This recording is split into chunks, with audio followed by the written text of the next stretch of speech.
What's up, y'all? I'm Leonard the Kid Jackson. And KYD are the acronyms for Know Your Destiny, and I'm the future of comedy. Where am I from and what is my family background? Well, I'm coming straight out of Oakland, California. That's where I was born, Bay Area. I moved out to Antioch, California when I was about 8. And so I've grown up ever since. And my family background is crazy. I got a dad who's a pastor, have a mom who I promise y'all was a UFC fighter in a past life, have a sister who is crazy, okay, with a capital Y. And then I have a nephew by the name of King James. So y'all, it don't get no better than that. I've been doing comedy for the past 5 years. I started when I was 15. I was a sophomore in high school, and I'm 20 now, and I'm in college. So these past 5 years, comedy has been my whole life. So when I watch the news and I see these older guys, these teachers and priests who are sleeping with these young girls, y'all, I know they got to be crazy.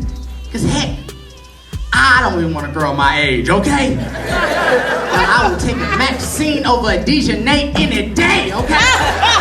I got that cougar love. I'm just looking for a cougar, I'm a cub.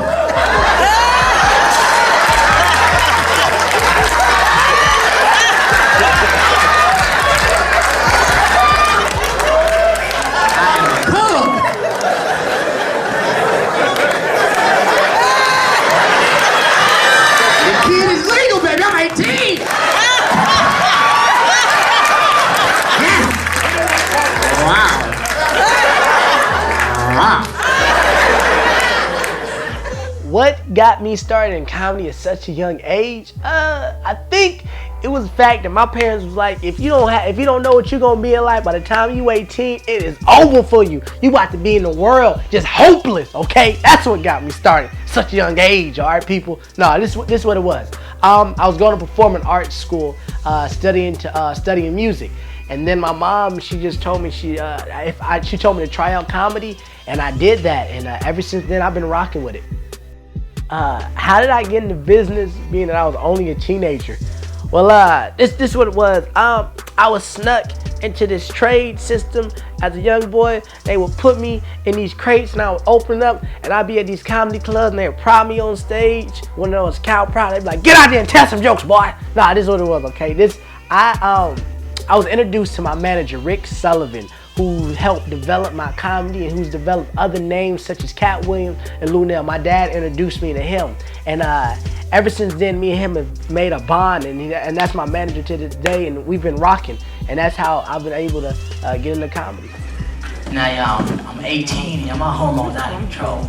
Ron, you remember what it was like being my age, right, man? Come on, Ron. You know what it's like, your hormones out of control. You 18, everywhere I look, I see booty, man. My hormone, when it comes to booty, I'm like Pookie from New Jack City, Yoshis. It just keep calling me, all right? Who are some of the comedians I worked with? Well, I worked with Kevin Hart, Charlie Murphy, Dick Gregory, Paul Mooney, Mike Epps, Tommy Davidson, George Wallace, Barry Sobel, Margaret Cho, and then I've also been privileged to work with the great Condoleezza Rice and Obba Babatunde. Y'all, that was crazy. I never thought I would be on the same stage with Condoleezza Rice. That was a surprise right there. What was it like being able to do shows with legends like Paul Mooney and Dick Gregory? I would say it was one of the best experiences of my career right now. Like being with those two, they're like the godfathers of comedy. These are legends, and to be able to get the knowledge that they gave me and just pass down to them, almost felt like it was like passing me the torch so I could run with it. Like it was such a big moment in my career, and it let me know there was something that school can't pay for. Like school cannot pay for the knowledge and the education and comedy that they gave me, and I appreciate those two men extremely.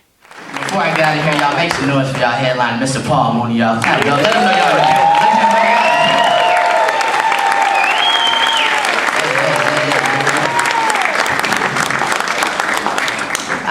I was really excited when I got this opportunity to open up for the legendary Paul Mooney, y'all.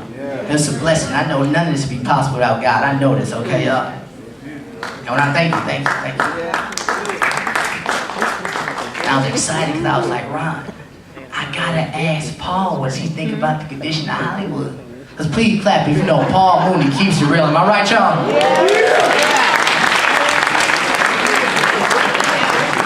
Y'all, he sat me down, y'all. He sat me down.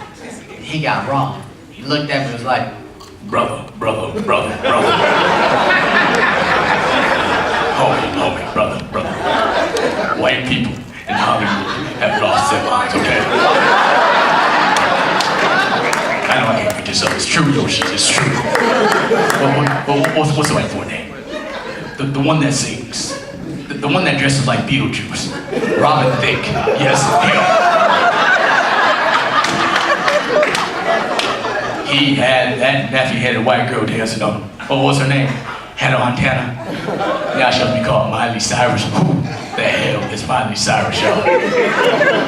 Nah, I tell you, I can't make this up. Y'all, I feel sorry for her daddy, I do. Because that little white girl is breaking his achy, breaky heart. What is my relationship like with Paul Mooney? It's good. Like, at first, when I first met Paul Mooney, I was like, this man does not like me. Why am I here?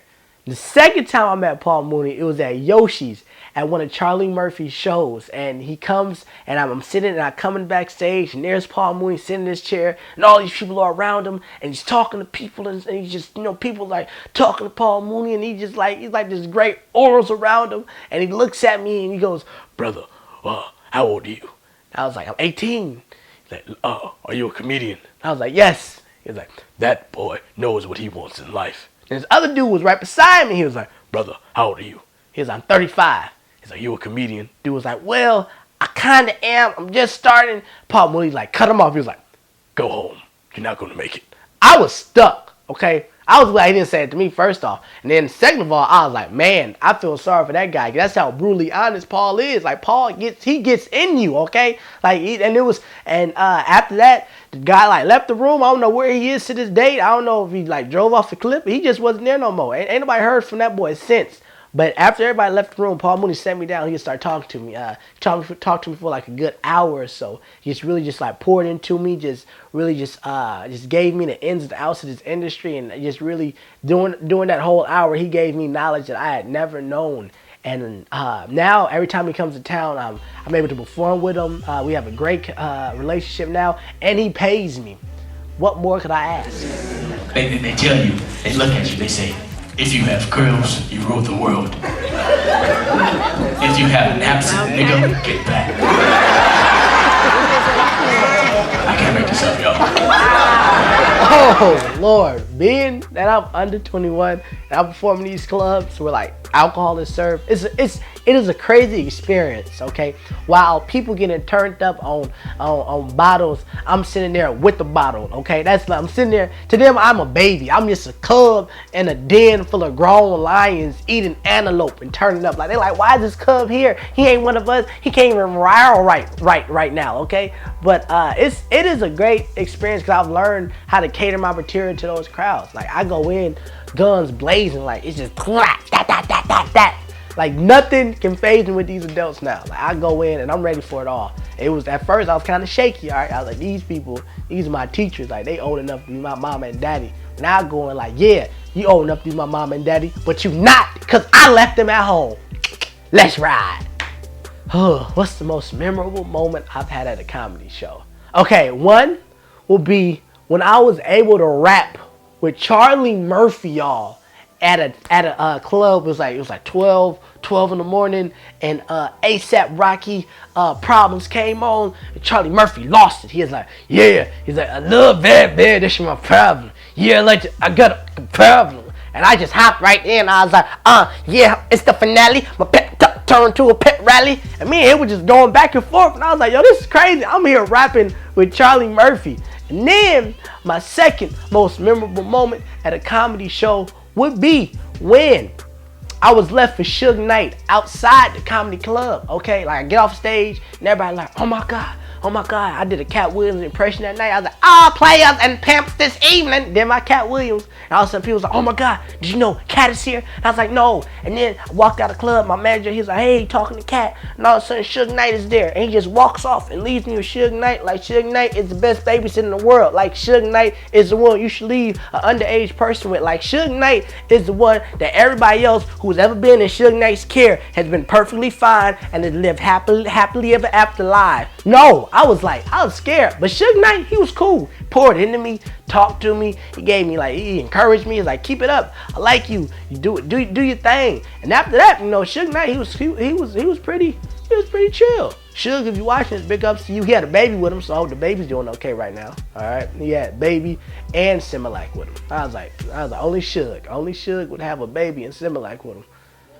Besides comedy, other projects that I'm involved in, I'm an actor, musician, a rapper, dancer, and a motivational speaker. I did a youth summit earlier this year. I spoke to about 1,200 youth, and I was just crazy. And I love those environments when I'm able to do comedy in front of my peers and at my age, because it's kind of like the playing field is leveled. And I feel how older guys who do comedy, how they feel when they go into comedy clubs, when I'm able to perform in front of my teenage peers. So those are other things that I'm involved in besides comedy. I hear you want to be a professional soccer player. Yes, I want to play football or soccer. I can be a star. Well, I certainly hope so. Where will I play? Manchester United? Where you play depends entirely on how hard you work. There's a lot of teams are looking for stars like you. Which team you end up on depends on how hard you train. Mr. Fisher, you have come to the right place. My son is the best football player in the village. I want to make money for my family and play for Manchester United. What was it like shooting my first movie? It was a crazy experience. I had a blast doing it. The movie I did was called Moses. It was about a Nigerian soccer player who's so into sex slavery.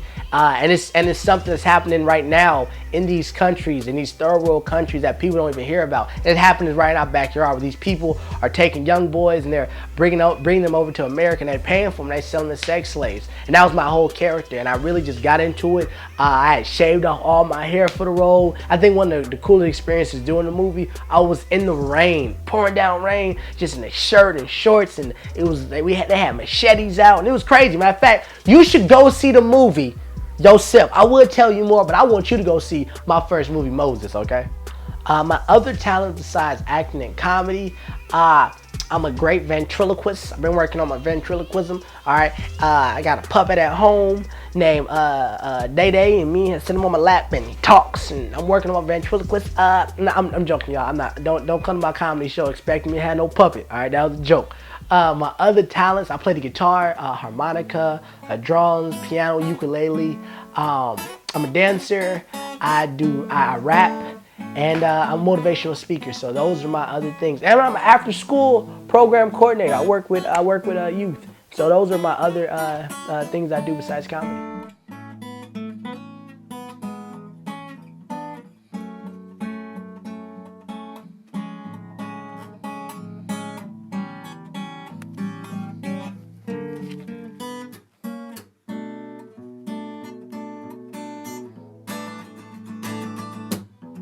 What projects do I have coming up in the near future? Well, right now, I'm working on My Block, the hip hop musical, written by Federico Bartolo and directed by my man Nick Garcia. We're working on that, and it's been blessed to go on tour. We're going to Colorado at the end of this year, and then we'll be up there and in February as well. And so that musical just really broadened my range, because I've never done a musical before. So being able to do that and use my acting chops plus my musical experience with instruments and rapping, that totally just embodied everything that I do, and it's been a blessing being on in that cast.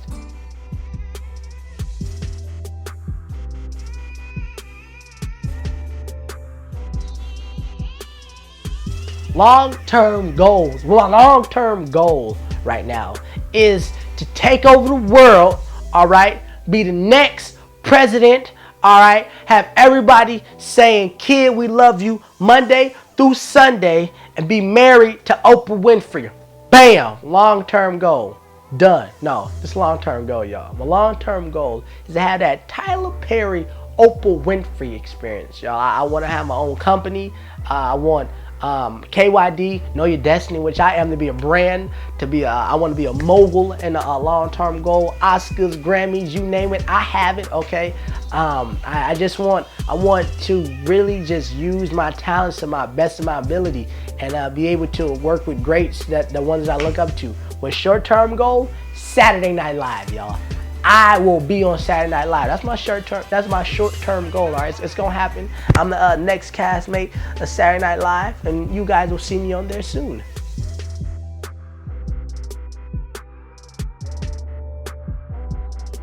Something that my fans do not know about me. I actually just won Comedy Beats Comedian of the Year, the competition I did, and I was blessed to win that. It's an MMA magazine called Cobra Source that promotes and is the foundation of Comedy Beats, and so I worked with them. So yeah, that's something my fans do not know about me.